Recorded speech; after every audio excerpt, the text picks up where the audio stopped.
김복진 박사님의 잠깐 축사가 잠깐 있으시겠습니다.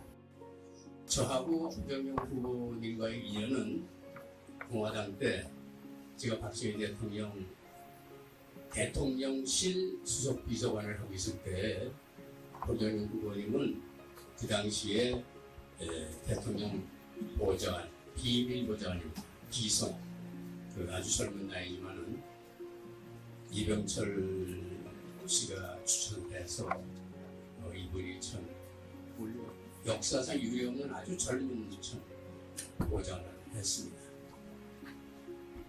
여러분이 책을 보시면 아시겠지만은 무궁화 꽃은 지지 않았다.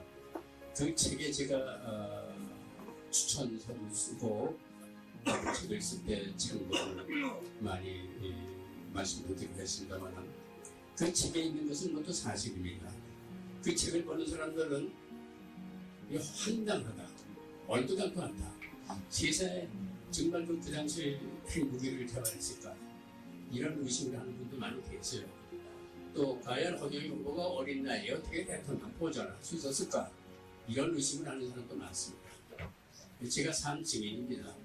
허경영 후보 15대 때 대통령 출마하실 때도 제가 이 민주공화당 상임고문으로 좀 앞장선 적이 있습니다만은 제가 후보를 왜 존경하고 따라다니느냐?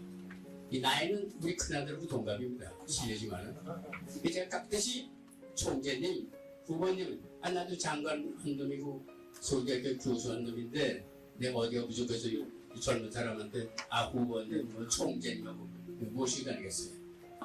왜? 목숨 바쳐서 박정희 대통령이 목숨 바쳐서 이 나라를 구국한 것처럼 나도 목숨 바쳐서 이 젊은 놈이 이 나라를 다시 일으켜 세우겠습니다.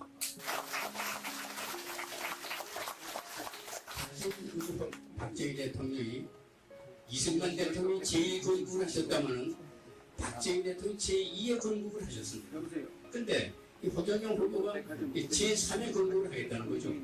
이 우리나라를 경제적으로 세계에서 가장 부유한 이 뚱가는 그런 대국으로 만들려면은 경제 이론이 가장 밝은 IQ가 430 넘는 내가 서울대학교에서 수석 졸업자인데요. 내 자랑하려고 하는 게 아니라 허총재 자랑하려고 제 얘기를 하는 겁니다.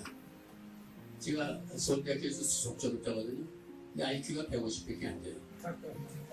밤새서 공부를 해야 돼요. 그래야 1등 졸업을 하는 겁니다.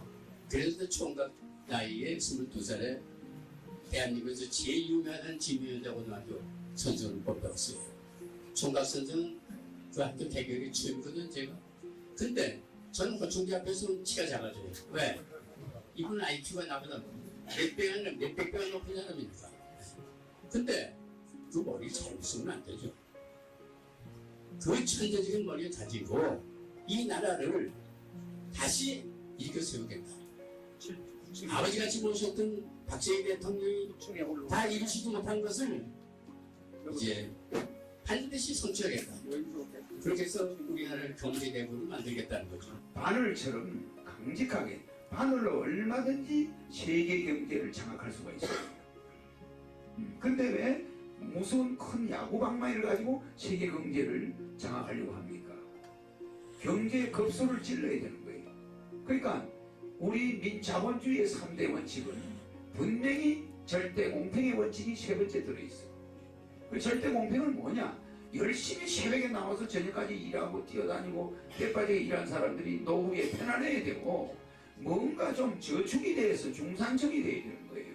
그런데 놀지 않고 한평생을 집에서 열심히 일해주고 남편 출퇴근시키고 또 그러다 모자라서 또 나가서 집안의 형편을 또 올리고 나가서 일하는 여성들이 얻어간 게 뭐냐? 전부 빚밖에 없다 이 말입니다. 이 경제 원리가 뭘 잘못됐어. 근데 가만보니까 처음부터 놀고 앉아있는 사람들이 잘 산단 말이야. 그렇지 않습니까? 그래서 이런 경제 원리는 제가 가정살리기 10대 공약으로서 다 정상으로 바꿔버리겠다는 거예요. 그런 높은 단계의 경제 원리를 모르고 그 경제 원리와 정치 원리와 도덕의 원리를 모르는 사람들은 저 사람이 어떻게 해서 그 사람들에게 그런 걸 주느냐, 무슨 돈으로 주느냐, 예산을 절약해서 국민들에게 현금으로 돌려줍니다. KBS, MBC, SBS 각 조중동을 동원해가지고 여론조사를 해가지고 선거 5개월 전부터 불법 여론조사를 해가지고 1등, 2등, 3등을 저가 정해놓고 신문사 국장한테 뇌물을 주고 방송국의 국장한테 그에게 뇌물을 주고 말입니다. 맞습니다. 내가 나중에 다 조사해서 밝혀낼 거야. 그래가지고 그 여론조사를 누구가 몇십 프로 누구가 몇십 프로 선거도 하기 전에 나는 후보도 등록하지 않았는데 그걸 인터넷이고 텔레비 신문에 도배를 해. 그래 나니까 국민들은 거기에 체면이 걸려가지고 그냥 그 여론이 바로 선거를 좌우해버린다 이 말이에요. 이런 양심을 가진 어른들을 우리가 믿을 수 있습니까? 이런 잘못은 여러분보다도 정치인들에게 있다 이 말입니다. 그런 정치인을 왜 뽑느냐 이 말이에요. 이 사람들은 4,000명의 지자체 의원